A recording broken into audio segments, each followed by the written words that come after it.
I didn't mean for it to happen.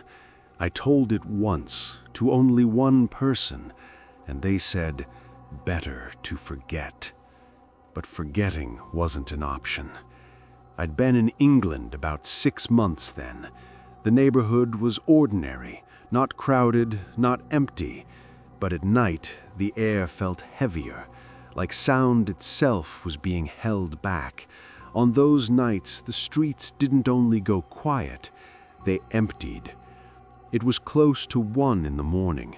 Condensation fogged the window panes. I put on a coat, grabbed my headphones, but I didn't turn them on. Night sounds are stranger music to me. I stepped out. The main road was empty. Shop fronts were dark, lamps bleeding a soft, tired yellow, and the thin English mist hovered low, ready to spill across the pavement. On a side street, I saw her. She looked normal enough at first, a coat that reached her knees, a hat, a dark scarf, but the way she stood was wrong.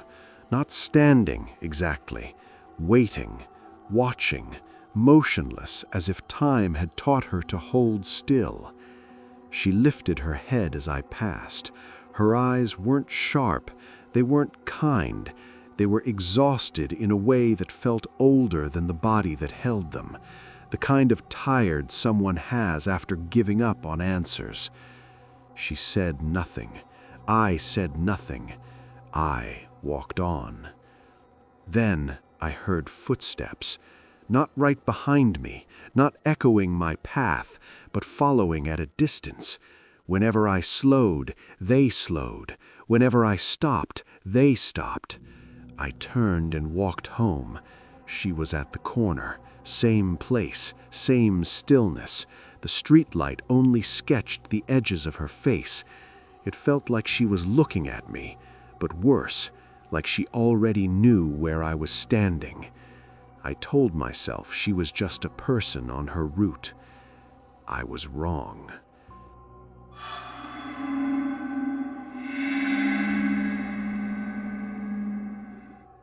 The second night is when it became real. That day, her stance kept popping into my head. All day I saw the posture, the patience of it. At night, I went out again. I don't know why. Curiosity, maybe, or the desperate need for a reason. The fog was thicker, the lamps were dimmer, the silence heavier.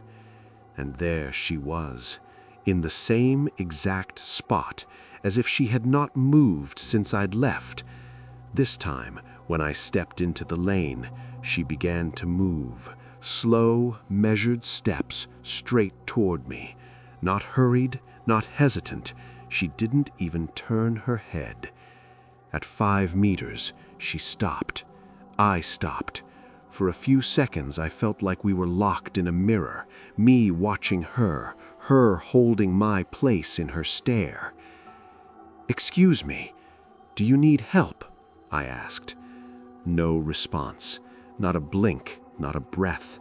Her gaze was a horizon where the sea had given up answering anything. I took a step back. She did not move. When I turned to go, the sound started again. Her steps, more distinct now. My pace quickened, so did hers. I slowed, she slowed. It was as if she copied my breathing and then matched my steps. When I reached my front door, my hands shook while I searched for the key. I could hear her footsteps a few meters behind me. My chest felt tight, like the air itself was hiding. I slipped inside and shut the door. Before I could lock it, I turned. She stood in the middle of the street, motionless, not looking like anyone, looking like an idea of presence. Something about her posture suggested she had forgotten she was whole, that she was only there because I was elsewhere. I left every light on that night. I sat facing the door, phone clutched in my hand, and didn't call anyone. I felt certain that to say her name aloud would somehow summon her into shape. I didn't sleep. At dawn, I pulled back the curtain. The street was empty, but directly in front of my window, the ground had been smoothed, a long, clean impression in the dust, like it had been held flat for a long time, an outline meant for standing. The next day, I left. I packed the essentials and took the first train to London. I didn't tell anyone why. I didn't stay to explain. I never asked who she was. I never wanted to know why she followed me or why she paused beneath my window that night. Some nights, when I'm tired and I look out from my new room, that cold prick of memory comes back, a feeling that whispers, if you stare too long, if you let the silence sit for too long, you might see her again, standing under the light, still like a photograph, holding your place in her eyes.